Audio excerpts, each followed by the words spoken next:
Shalom Bapak Ibu Saudara. Kiranya kasih dan anugerah Tuhan turun atas kita sekalian pada pagi hari ini.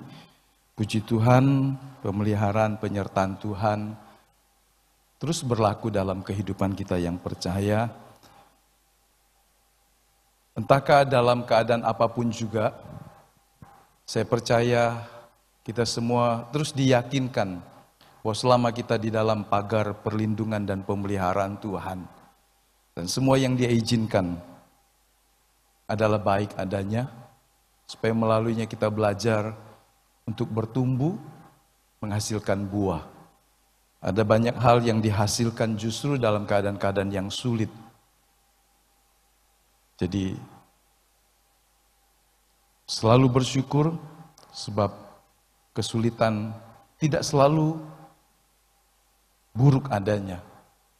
Dalam rancangan Tuhan, masalah, pencobaan, kesulitan menjadikan kita bergantung kepadanya, berbuah, dan itu sesuatu yang normal dalam kehidupan pengembaraan seorang musafir di bumi ini. Sebab perjalanan kita singkat. Puji Tuhan. Bapak Ibu percaya seperti itu? Ya.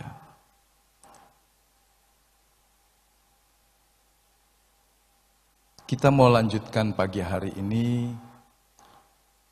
bagian yang pertama kemarin kita sudah lihat dari Kejadian ketika Yohanes melihat satu peristiwa yang menggetarkan, di mana pemandangan ini dicatatkannya dalam kitab Wahyu, dan melaluinya kita bisa melihat satu perjalanan yang panjang yang di depan sejarah manusia.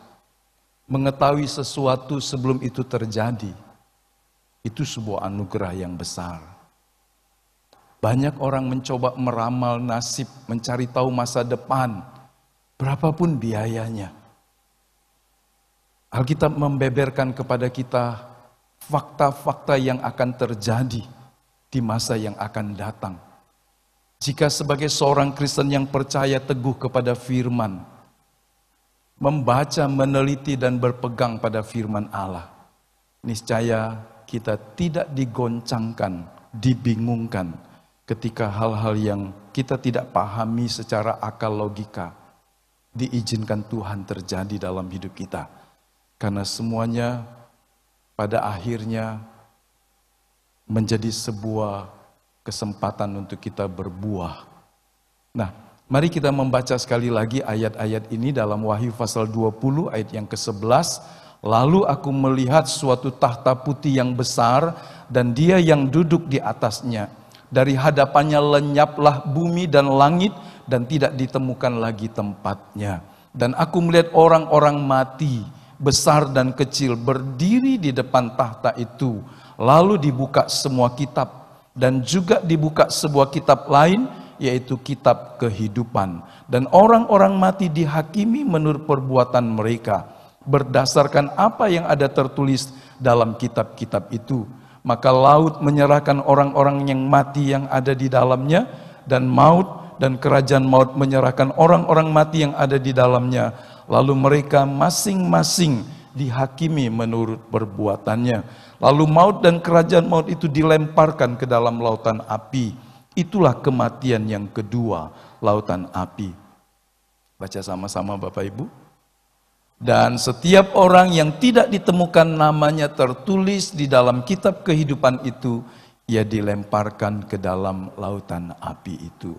Lautan api di sini dimaksud adalah Gehenna, danau api yang tidak padam. Di tempat inilah yang Tuhan selalu mengatakan sebagai sebuah peringatan keras kepada Farisi, orang-orang yang tahu kebenaran tapi tidak hidup di dalamnya, kepada orang-orang yang mengerti hukum tetapi tidak hidup di dalamnya, kepada orang yang tahu mengajar tetapi tidak melakukannya. Tuhan berkata Dia akan dilemparkan ke dalam lautan api ini, atau kepada orang yang diberikan Tuhan talenta tetapi menyembunyikannya dan sebagainya. Ke tempat inilah orang-orang akan menjalani perjalanan kekal selamanya. Dan ini dalam bahasa Alkitab disebut juga kematian yang kedua. Tetapi sesungguhnya orang yang di sini tidak mati. rohnya hidup selamanya. Bisakah kita membayangkan ketika orang yang namanya tidak tertulis dalam kitab kehidupan menjadi penghuni tetap di tempat ini? Beberapa orang telah menjadi bosan ketika mengalami PSBB yang ketat, lockdown dari satu wilayah, satu kota. Orang menjadi frustrasi karena sungguh-sungguh tidak bisa bergerak mungkin. Kecuali semuanya serba virtual. Masih ada kebebasan di sana. Tetapi bayangkan di tempat seperti ini, sama sekali tidak ada kebebasan. Jika orang tidak sungguh-sungguh melakukan kehendak dan kebenaran Tuhan, maka ini tidak bicara tentang Kristen atau bukan, pendeta atau bukan, berapa lama seorang menjadi Kristen, berapa lama seorang melayani, apa saja yang telah dilakukannya, tetapi menjalani sebuah kehidupan yang berkenan kepada Allah. Itu sebuah kuncinya. Nah, kemarin kita sudah melihat dari, saya lupa ya, saya lupa membaginya dua. Ya, jadi maksudnya ada 5 tema utama. Yang pertama, kepastian tentang penghakiman, keadilan dan penghakiman. Kemarin kita sudah belajar. Yang kedua, Allah itu hakim yang sempurna. Dan kemudian waktu yang ketiga kita selesai, tapi tidak selesai, dasar untuk penghakiman. Jadi Allah tidak semena-mena, Allah punya dasar. Karena Allah hakim yang adil, pengadilannya tidak subjektif, tetapi berdasarkan fakta. Dari mana nanti kita melihatnya.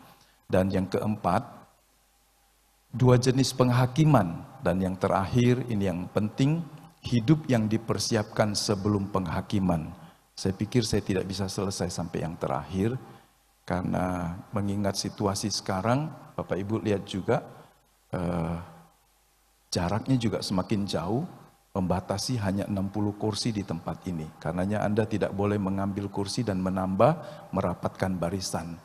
Karena situasi tidak berkembang lebih baik. Jadi hari-hari ini seharusnya kita juga makin waspada. Meskipun mungkin secara mental kita sudah lebih siap menghadapi pandemi ini. Tetapi bahaya semakin ada di dekat kita. Jadi mari kita menjaga ketika kita bersama-sama. Pakai masker yang benar, jangan hidungnya nongol. Ya. Karena Anda masih tetap bernafas dengan baik dengan hidung yang tertutup masker. Ya. Dan sebagainya. Lakukan hal-hal yang memang menjadi prinsip-prinsip dasar untuk mencegah tidak menjadi seorang penular, maupun mencegah supaya tidak tertular. Ini tanggung jawab seorang Kristen yang harus dipatuhi. Bukan saja sebagai warga bangsa, ya. Kalau kita tidak mematuhi sebagai warga bangsa, maka keteladanan kita sebagai seorang Kristen harusnya diragukan. Karena takut akan Allah harus juga tercermin kepada sikap bertanggung jawab dalam hidup sehari-hari. Mungkin hanya saya yang buka masker ya. Karena kalau saya pakai masker suaranya bindeng. Ya, jadi kalaupun ada droplet hampir 7 meter sampai ke Pak Sutris ya. Gitu. Nah, kita mau lihat yang pertama bahwa hanya review sedikit saja kepastian dan keadilan penghakiman kepada semua orang. Jadi besar kecil akan mengalaminya. Seperti dalam ayat 12 berkata. Yang kedua, Allah itu hakim yang adil. Hakim yang sempurna. Di bumi banyak kita dapatkan fakta yang menyedihkan. Di dunia peradilan justru di situ ada ketidakadilan. Ya. Tapi Tuhan adalah hakim yang adil. Aku melihat satu tahta putih yang besar dan dia yang duduk di atasnya. Dari hadapannya lenyaplah bumi dan langit dan tidak ditemukan lagi tempatnya. Apakah ada orang yang tidak percaya? Kemarin sudah dibeberkan satu fakta dari sebuah survei di sekolah teologi. Ada hampir 26% lebih orang Kristen, baik yang tidak percaya maupun yang tidak mau tahu tentang kehidupan di balik kematian.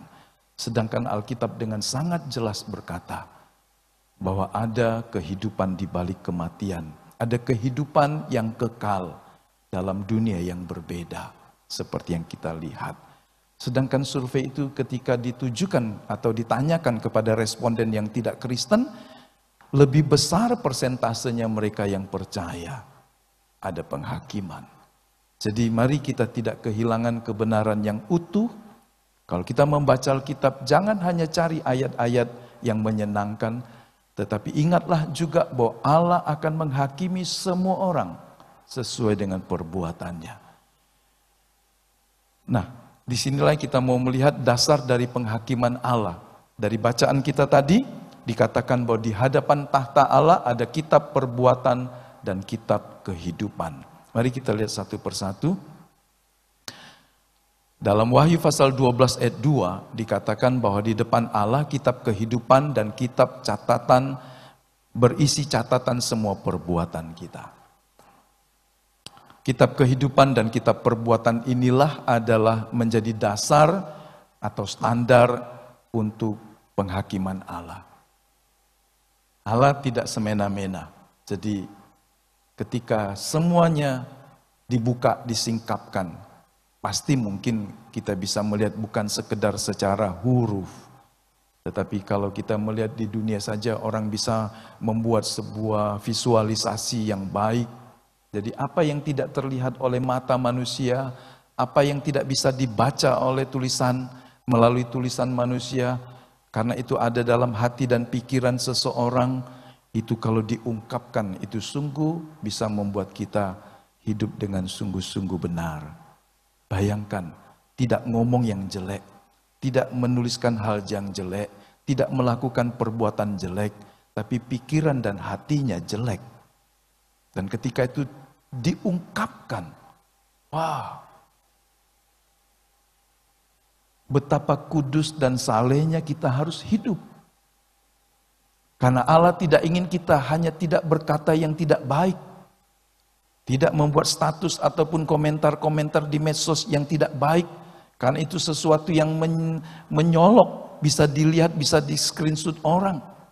Tetapi pengadilan yang bisa mengadili motivasi. Pengadilan yang bisa mengadili apa yang ada dalam benak hati orang. Karena yang terlihat keluar, sumbernya dari dalam. Dan tidak sedikit di dalamnya penuh dengan kekotoran yang belum dibersihkan. Tapi luarnya karena situasi dan keadaan, karena mungkin budaya, karena tidak ada kesempatan, itu tidak muncul dan tidak terlihat. Tetapi di dalamnya penuh dengan hal-hal yang di pemandangan mata Allah jahat dan keji.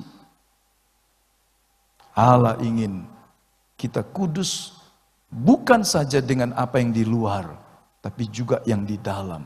Itulah yang dibenci Tuhan kepada orang-orang Farisi. Mereka hanya repot dengan yang di luar. Mereka hanya memoles yang di luar. Tapi di dalamnya penuh dengan kekotoran. Kekristenan yang tidak sampai mengubah hidup manusia batinnya. Hanya sebuah agama. Kehidupan seorang murid Kristus yang hanya kelihatan di luar, belum sampai kebenaran yang batinia. Dia harus sungguh-sungguh minta Tuhan mengubah hidupnya. Amin Bapak Ibu. Ini sesuatu yang serius di mata Tuhan. Inilah yang menjadi dasar kecaman Tuhan kepada pengajar-pengajar Taurat, guru-guru agama di zaman itu. Dia berkata seperti kubur yang penuh dengan tulang. Berbau busuk mungkin. Tapi luarnya dipoles dengan baik. Itu seperti pinggan tempat makan. Yang luarnya dibersihkan sampai mengkilap. Tapi di dalamnya kotor. Sisa-sisa makanan berbau busuk.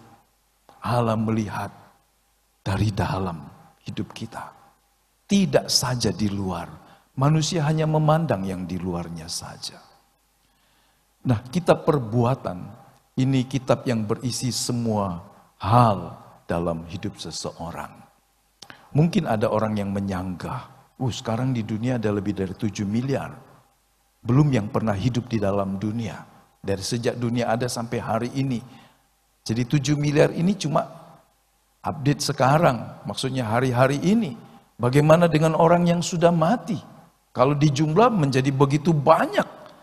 Kalau ayat ini benar, berarti satu persatu setiap orang punya catatan komplit di hadapan Allah. Bisa bayangkan betapa besarnya, filenya betapa besarnya, betapa banyaknya. Ada satu buku e-book yang 3 seri, salah satu bukunya isinya 876 halaman. Wah, bacanya kan juga panjang, lama. Kalau itu kertas, 800 halaman itu mungkin cukup tebal. 3 seri, 3 volume tebal sekali. Tapi dalam format PDF itu menjadi tidak ada apa-apanya. Itu menjadi sangat kecil, ya. Jadi 876 halaman kalau diubah dalam format yang lain, dia hanya membutuhkan ruang penyimpanan yang kecil saja. Jadi kalau ada orang berkata bagaimana mungkin catatan setiap manusia yang 7 miliar sekarang dan belum ditambah yang lain bisa ada, teliti dicatat oleh Tuhan. Ini sebuah contoh saja. Dari sebuah tulisan saya membaca begini.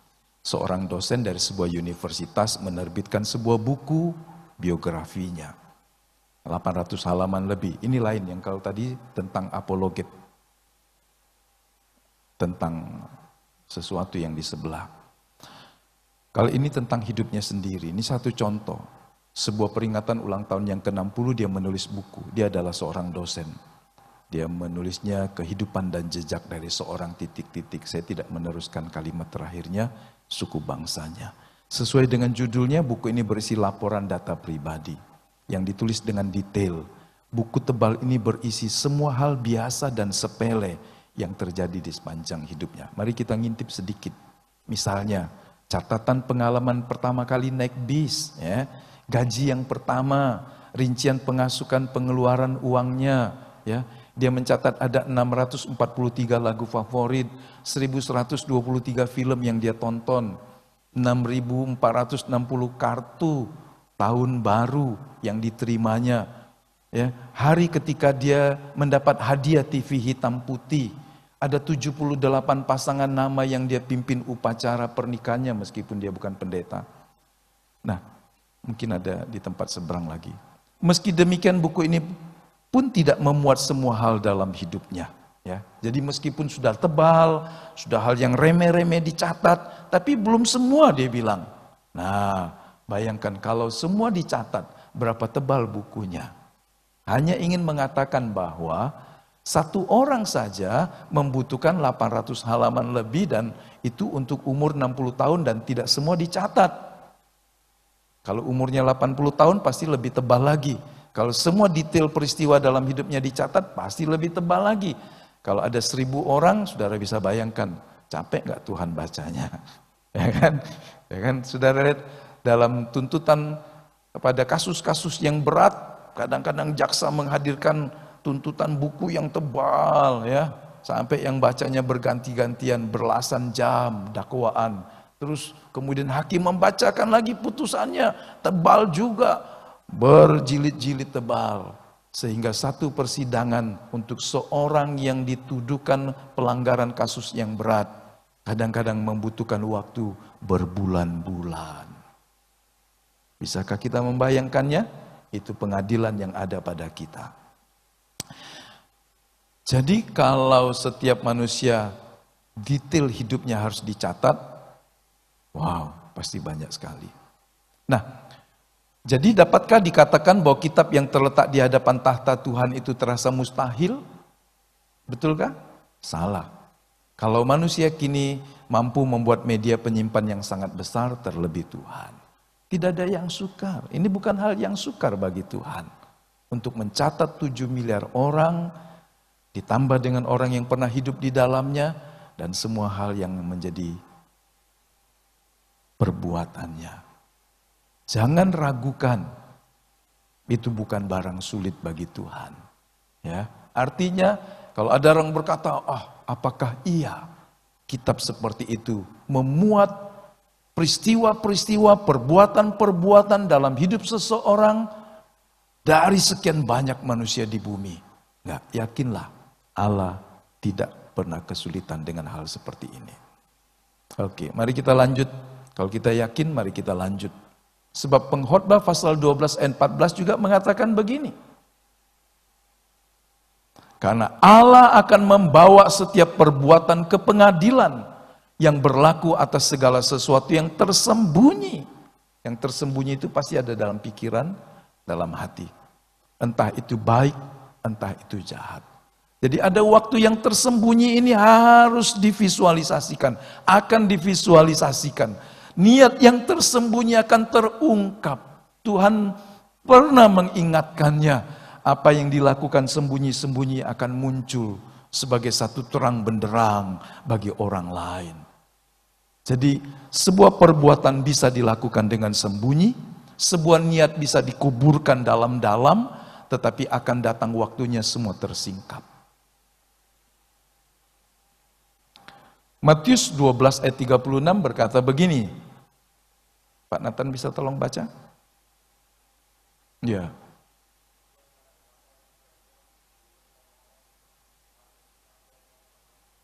Ya, terima kasih. Setiap kata sia-sia yang diucapkan orang harus dipertanggungjawabkannya pada hari penghakiman. Kalau kita pikir berapa banyak kata sia-sia yang keluar dari mulut yang tidak ada guna. Tahukah bahwa itu menjadi satu hal yang membebani kita pada akhirnya? Perbuatan yang nampak maupun yang tidak, perkataan dan tindakan, bahkan pikiran dalam hati pun ditulis dalam buku itu. Matius pasal 10 ayat 42, contoh juga hal yang kecil ya. Barang siapa memberi air sejuk secangkir saja pun kepada salah seorang yang kecil ini, karena ia muridku, aku berkata kepadamu, sesungguhnya ia tidak akan kehilangan upahnya daripadanya. Anda telah memberi orang minum berapa ribu liter, ya kan? Kalau menyuguhi orang yang haus Anda beri, Tuhan katakan secangkir air sejuk pun yang kau berikan, tentu dengan niat hati yang benar, itu tidak hilang. Kalau kita menghargai secangkir air sejuk, berapa mungkin satu cup air minum, apapun mereknya, tidak lebih dari 2.000 rupiah, ya kan? Bahkan banyak yang cuma 300, 400, 500 rupiah saja. Tapi Tuhan berkata tidak hilang upahnya. Tidak hilang upahnya. Kalau Anda melakukan sesuatu yang kelihatan sepele, Allah memperhitungkannya. Itu satu hal yang luar biasa. Tak seorang pun yang dapat menyangkal di depan sang hakim pada waktu kitab perbuatannya dibuka. Karena semua tertulis sempurna dengan detail. Tak ada yang terlewat. Kita bisa lupa, tapi catatan tidak bisa lupa. Kalau kita sering lupa mendengar khotbah, Anda perlu mencatatnya. Anda punya handphone yang disebut smartphone, itu juga bisa menjadi tempat mencatatnya. Ada aplikasi yang Anda bisa menulis bahkan dengan jarimu sendiri tanpa stylus pen, ya, tanpa stylus pen bisa. Aplikasi bambu membuat handphone Anda bisa ditulis dengan sesuatu yang lembut seperti kulit jari atau karet. Mencatat membuat kita tidak lupa. Yang melakukan mungkin lupa, tapi catatan tidak terhapus. Bayangkan kalau kita banyak melakukan hal yang baik, atau sebaliknya orang melakukan hal yang tidak benar, tidak ada yang lewat. Mengerti kebenaran ini atau mengingatkan kembali tentang kebenaran ini akan membuat kita jadi orang yang bijaksana. Kita masuk tentang kitab kehidupan. Kitab ini diletakkan di depan tahta Tuhan. Berisi nama setiap orang yang diselamatkan melalui iman kepada Yesus. Ini buku yang luar biasa. Ini seperti sebuah catatan di kantor catatan sipil. Setiap orang yang lahir dan dilaporkan, dicatatkan di sana. BPS mengadakan sensus ulang untuk melihat supaya tidak terjadi duplikasi. Meskipun pasti ada toleransinya, sekian persen. Tapi setidaknya dia mau tahu untuk digunakan bagi kepentingan yang lain. Sejumlah orang yang dilahirkan dari kapan sampai kapan dan seterusnya. Kitab kehidupan berisi nama-nama orang yang dilahirkan dalam kerajaan Allah. Yesus putra Bapa tidak berdosa, namun dia rela menggantikan kita mati di kayu salib demi menebus kita dari dosa dan hukuman kekal. Maka bagi orang yang percaya kepada penebusan salib Kristus, dia beroleh pengampunan atas dosa-dosanya. Inilah sebuah pijakan yang menjadikan dia menjadi milik kepunyaan Allah, dilahirkan kembali menjadi anak-anak Allah. Inilah yang beberapa waktu yang lalu kita telah membahasnya. Dari Yohanes pasal 1 ayat yang ke-12. Menjadi anak-anak Allah melalui kelahiran baru. Kelahiran kembali. Itu sebuah peristiwa rohani. Tetapi Alkitab menggunakan kata dilahirkan kembali. Karena Allah Bapa yang melahirkan kita di dalam kerajaannya. Melalui respon kita yang percaya dan menerima Yesus sebagai Tuhan dan Juru Selamat. Inilah yang menjadi pembeda orang-orang yang akan berdiri di hadapan Tuhan. Orang ini tidak akan lagi dihakimi. Karena Kristus telah mati menanggung dosanya di kayu salib. Karena dia telah membereskan hidupnya, menyerahkan hidupnya kepada Tuhan. Semua dosa yang dia akui diampuni oleh Tuhan. Semua dosa yang dia akui dibasuh dengan darah yang kudus. Ini yang tidak ada di tempat yang lain. Pengampunan yang Tuhan berikan kepada setiap orang yang percaya adalah pengampunan yang sempurna. Tuhan berkata, dosa apapun, mari berperkara, aku akan memutihkan engkau seperti salju.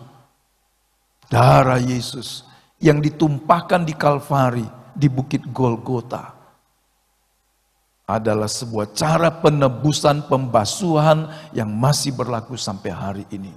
Sehingga orang yang hidup di dalam kebenaran sebagai anak-anak Allah, orang yang terus menyucikan dirinya, orang ini tidak lagi dihakimi.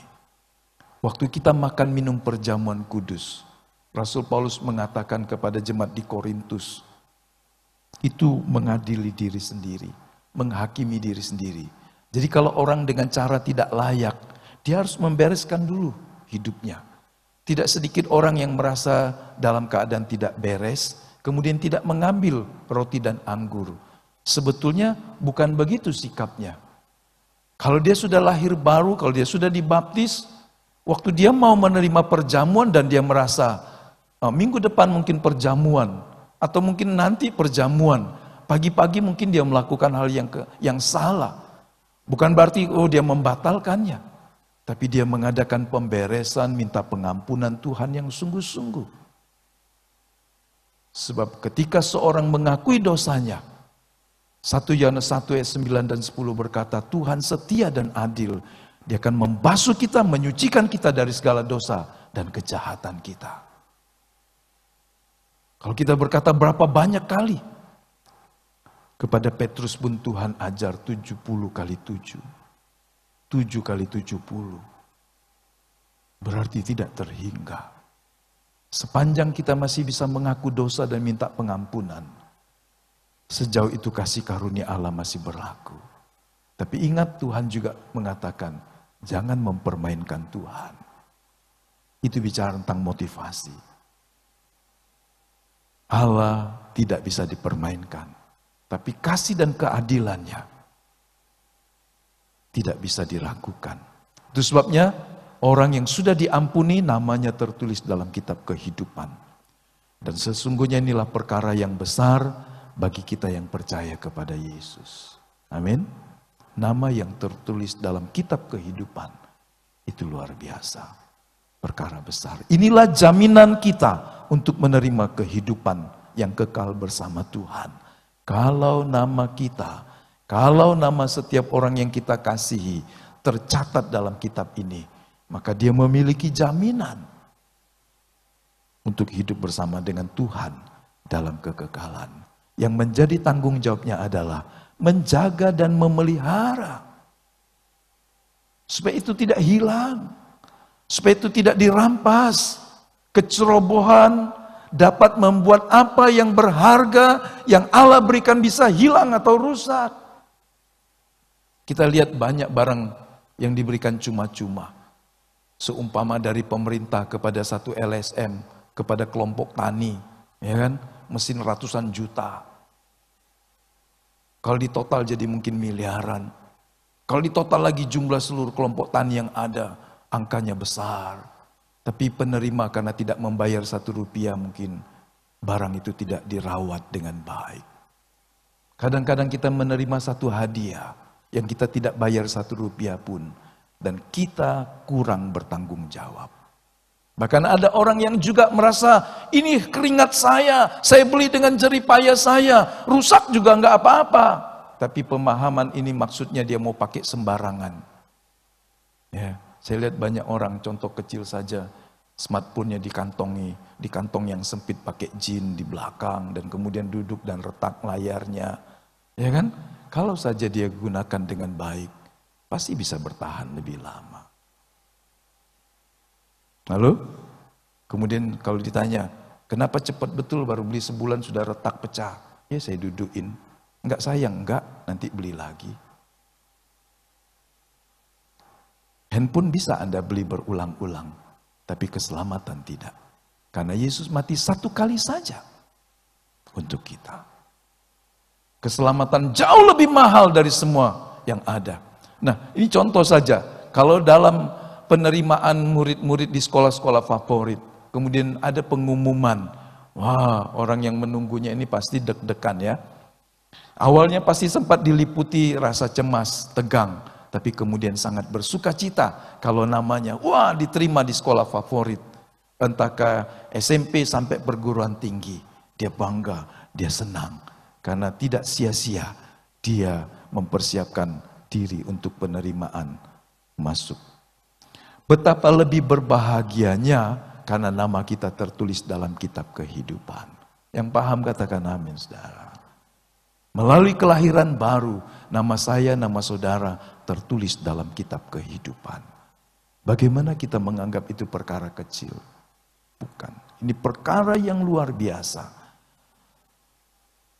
Tuhan katakan begini, waktu laporan dari 70 murid ini setelah mereka kembali, mereka berkata, kami tumpang tangan orang sakit sembuh. Kami usir setan-setan keluar dari orang itu. Wah, senang sekali. Waktu Tuhan dengar laporan itu, Tuhan berkata, namun demikian, janganlah bersukacita karena roh-roh itu takluk kepadamu, tetapi bersukacitalah karena namamu terdaftar di sorga. Lebih besar sukacita dari semua yang kita bisa lakukan dibandingkan kalau nama kita tetap tercatat di buku kehidupan. Karenanya ini sebuah perkara yang besar. Contoh lagi, dalam peristiwa kecelakaan yang besar, seringkali ada daftar nama orang-orang yang selamat muncul sebagai breaking news dalam siaran televisi. Orang-orang yang hidup, ya ditemukan hidup dari puing reruntuhan pesawat seumpama. Sesudah dievakuasi namanya didata, dilaporkan dari 200 penumpang mungkin seumpama ada sekian nama. Orang yang masih hidup pasti semakin banyak nama yang diselamatkan, semakin senang. Tapi orang itu sendiri bersyukur. Mungkin nama itu tidak kita kenal. Kita cuma senang sebagai sesama manusia. Puji Tuhan banyak yang selamat. Tapi yang lebih bersyukur adalah orang yang lolos dari kematian. Amin. Kalau ada anggota keluarganya, nah ini saudara saya. Ini keluarga kami, ini kawan saya dulu. Beberapa nama dari kecelakaan-kecelakaan waktu AirAsia. Dari Surabaya ke mungkin ke Korea atau kemana. Di antara tamu ada nama yang saya tahu. Hamba Tuhan, satu keluarga. Yang perempuannya pernah di sini, kemudian dia menikah, dan mereka ingin kembali ke Korea, meninggal. Nama itu saya tahu, sehingga saya berkata, oh, meninggal. Sebaliknya kalau ada nama di antara itu yang kita kenal, kita bilang, puji Tuhan, dia lolos. Tapi sukacita siapa? Yang melihat atau yang mengalami, saudara? Yang lolos atau yang melihat? Yang lolos. Dia berkata, puji Tuhan, aku selamat. Ya. Betapa besarnya kesukaan kalau kita menyadari bahwa nama kita telah tertulis dalam kitab kehidupan Tuhan. Hari-hari ini mungkin kita beranggapan itu bukan perkara yang sangat berharga. Sehingga tidak sedikit orang Kristen tidak memelihara keselamatannya. Karena dia pikir asal dia bisa hidup, bekerja, cari uang, cukupkan semua, itu sudah baik. Tetapi memastikan bahwa Anda tetap ada dalam keselamatan yang Allah sediakan, itu satu hal yang penuh tanggung jawab. Memelihara, merawat, menjaganya adalah sebuah tanggung jawab dalam kehidupan orang Kristen. Ya. Yang tertulis dalam kehidupan, kitab kehidupan berarti dia lolos dari, jadi ini sebuah peristiwa keselamatan dari kebinasaan yang kekal. Kalau daftar manifest dari orang-orang penumpang yang lolos, ini lolos dari kematian secara lahiriah. Tapi kalau nama tertulis dalam kitab kehidupan, berarti dia lolos dari kematian kekal. Sesungguhnya, waktu orang dicatatkan namanya di kitab kehidupan, dia sudah dipindahkan Tuhan dari kematian kepada kehidupan. Inilah yang dimaksudkan mujizat yang terbesar. Dan kebahagiaan ini adalah kegembiraan yang terbesar yang tidak dapat dibandingkan dengan apapun.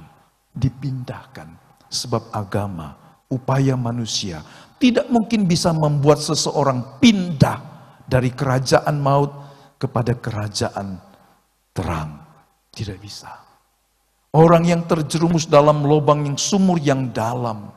Kalau saya sebut dalam bukan hanya 5 meter. Tapi ada sumur-sumur minyak yang dalamnya ratusan sampai ribuan meter. Bayangkan orang yang terjerumus di dalam lubang sumur dosa. Berapa dalam dia di bawah? Siapa yang bisa mengeluarkan dia kembali? Tidak ada tangga, tidak ada tali, tidak ada upaya yang bisa membuat dia keluar dari lubang sumur yang begitu dalam. Tapi melalui imannya kepada Kristus, Allah memindahkan dia. Itu luar biasa, saudara. Hargai keselamatan ini dengan memberikan seluruh hidupmu kepada Tuhan. Karena karya Kristus di kayu salib memindahkan kita. Kolose pasal 1 ayat 13, ia sudah melepaskan kita dari kuasa kegelapan, dari cengkeram maut, dari kematian kekal, dari kuasa iblis, dan memindahkan kita ke dalam kerajaan anaknya yang dikasihinya. Allah yang memindahkan kita. Saudara lihat peternak-peternak yang baik. Kalau mungkin peternak ikan-ikan yang sudah lebih besar, yang kebetulan mungkin sangat karnivora mungkin ya, sesamanya pun dimakan, anaknya sendiri mungkin dimakan, dia harus dipisahkan. Yang kecil mungkin dipisahkan, atau yang besar dipisahkan. Kalau tidak dia mati. Dia sendiri tidak bisa melompat. Kalau dia melompat mungkin keluar kolam mati juga. Banyak ikan yang keluar kolam mati. Banyak orang keluar pagar Allah dan mati rohani. Tapi Allah memindahkan kita ke tempat kerajaannya sendiri. Itu anugerah yang luar biasa. Ayat 14 dilanjutkan, oleh anaknya itu kita dibebaskan. Berarti dosa-dosa kita sudah diampuni. Haleluya. Agar nama seseorang bisa ditulis dalam kitab kehidupan, maka semua catatan dosanya dalam kitab perbuatan harus lebih dahulu dihapuskan. Anda nggak bisa memindahkan satu data kepada sebuah tempat yang baru dan menganggap ini baik, selama data yang lama tidak dihapuskan. Karena ketika ini disandingkan, data ini jadi ganda, dan semua data yang tidak valid seperti ini dianggap salah. Kalau ada dua kebenaran, yang satu tercatat sebagai orang yang ada di dalam kitab kehidupan, tapi perbuatannya tidak dihapuskan, maka ini menjadi bias. Paham Bapak Ibu ya? Anda nggak bisa berkata, hutangku sudah lunas. Ini tanda bukti lunasnya. Maka catatan hutang harus dihapuskan. Bagaimana cara menghapuskannya? Dengan memberikan penjelasan, dengan memberikan mungkin bukti pembayaran, sehingga semua hutang dilunasi. Allah menghapuskan dosa-dosa kita, dan Dia memindahkan kita dalam kerajaan terang, mencatatkan kita dalam kitab kehidupan. Karenanya inilah penjelasan bahwa kita tidak lagi dihakimi, karena dosa-dosa kita sudah dihapuskan. Haleluya. Saya lihat gak ada yang bergembira, saudara. Apakah ini satu peristiwa kecil? Ya, memang kita tidak boleh buka masker. Tapi saya ingin ekspresi Anda menunjukkan Anda bersuka cita harusnya. Saya nggak bisa melihatnya, cuma dari mata saja. Mata sayu bermakna ganda, dan saya tidak mau menebaknya. Anda kurang tidur, Anda kurang ngopi, Anda tidur terlalu sedikit dan sebagainya. Tapi saya ingin roh Anda bersuka cita. Amin. Allah menghapuskan dosa kita dari semua buku-buku itu. Dan Dia mencatatkan kita dalam kitab kehidupan. Anda nggak bisa lakukan. Anda nggak bisa membayarnya. Tidak ada upaya agamawi yang bisa melakukan hal ini. Hanya Allah karena Kristus telah mati melakukan ini. Karena Tuhan pun harus melakukannya dengan dasar. Dosa kita ditebus. Berdasarkan pengakuan kita, Allah mengampuni dosa kita. Allah mengampuni atas dasar darah Yesus yang ditumpahkan. Allah tidak semena-mena ketika seorang mengaku bersalah. Aku berdosa ya Bapa. Kemudian dia berkata, sudahlah dosamu diampuni. Dia harus punya landasan yang benar. Pengampunan yang diterima oleh orang berdosa bertumpu di atas karya penebusan Yesus yang mencurahkan darahnya. Tanpa Yesus membayar harga dosa kita, melunasi, maka Allah Bapa tidak bisa mengampuni kita. Sarananya tidak ada. Itu seperti orang mau cuci baju kotor. Hanya ada air, tidak ada sabun yang cukup, tidak ada deterjen yang ampuh, sehingga meskipun dicuci nodanya masih kelihatan, dicuci 1000 kali nodanya tidak hilang. Dia harus bukan saja dicuci dengan air, tapi dengan pembersih yang sempurna. Darah Yesus adalah pembersih dosa yang sempurna. Hanya dengan darah Yesus yang sanggup menghapuskan semua dosa. Itu seperti penghapus yang baik di sebuah papan whiteboard. Tidak ada lagi. Itu seperti sebuah touch dalam keyboard. Eras, delete, selesai. Ya kan? Anda bisa menghapus semua hal yang baik dalam sebuah pekerjaan, delete, selesai. Atau hal yang jelek, selesai, hapus. Penghapus ada dalam setiap handphone kita, dalam setiap keyboard di laptop.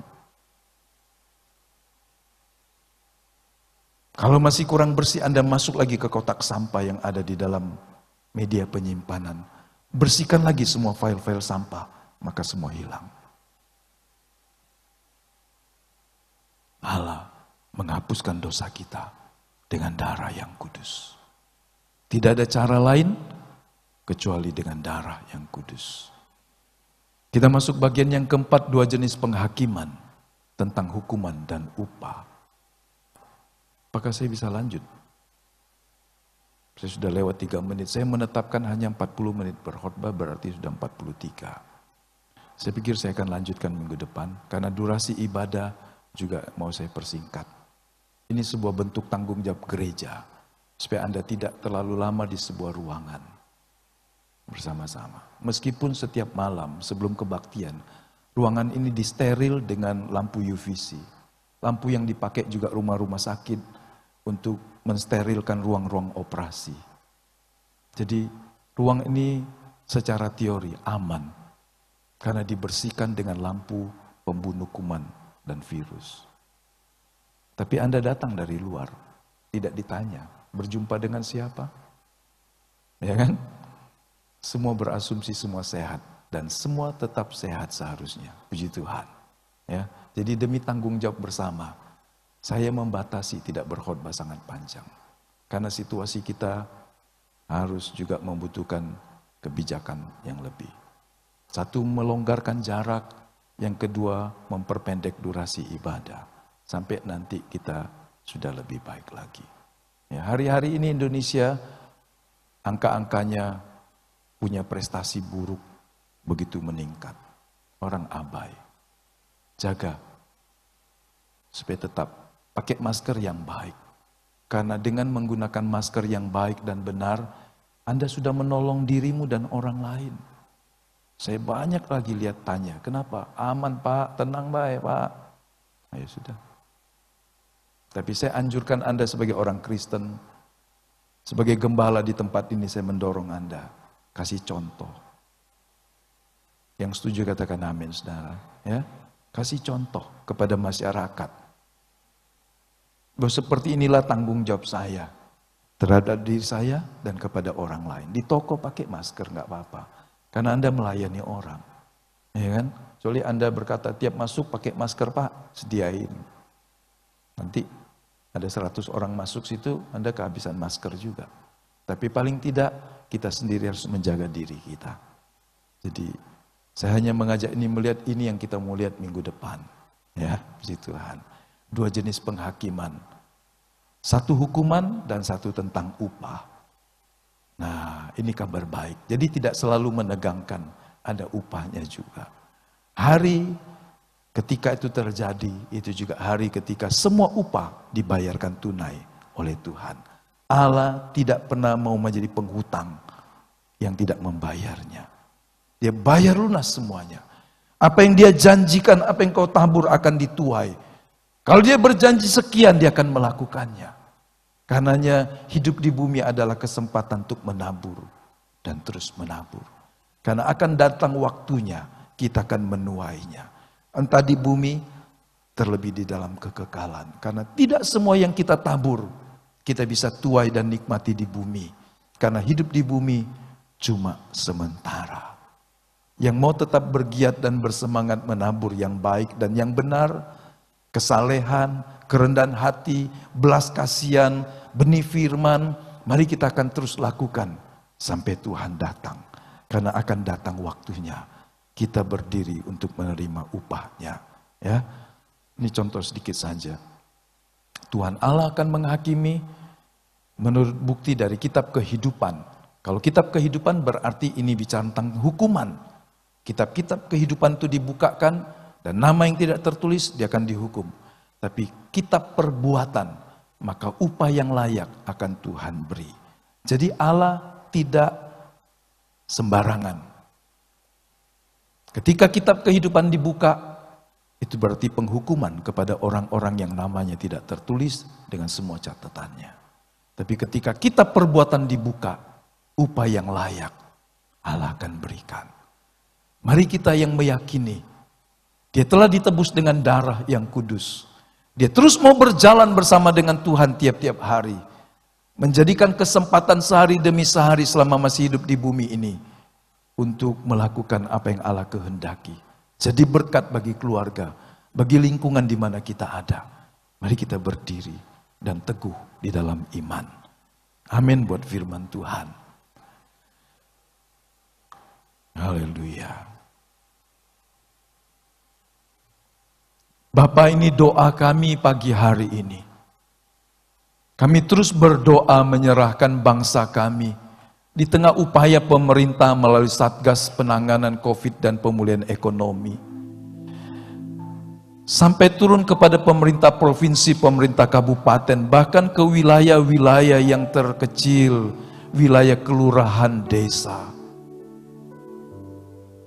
Kami berdoa biarlah Tuhan memberikan kesanggupan, kemampuan juga bagi para medis. Kami tahu ada banyak orang yang menganggap sepi dan tidak peduli. Tetapi sebagai orang percaya, anak-anak Allah, kami ingin menunjukkan teladan dengan cara bertanggung jawab terhadap diri dan menjaga orang-orang di dekat kami. Tuhan tolong kami, supaya kalau kami melakukan hal yang baik demi keselamatan jiwa, keselamatan jasmani, kami juga ingin melakukan hal yang lebih bagi keselamatan jiwa yang kekal. Kami ingin menjadi orang yang membagi kebenaran, membagi kabar baik, membagi kasih karunia, membagi kepedulian, kemurahan hati kepada orang-orang di sekitar kami.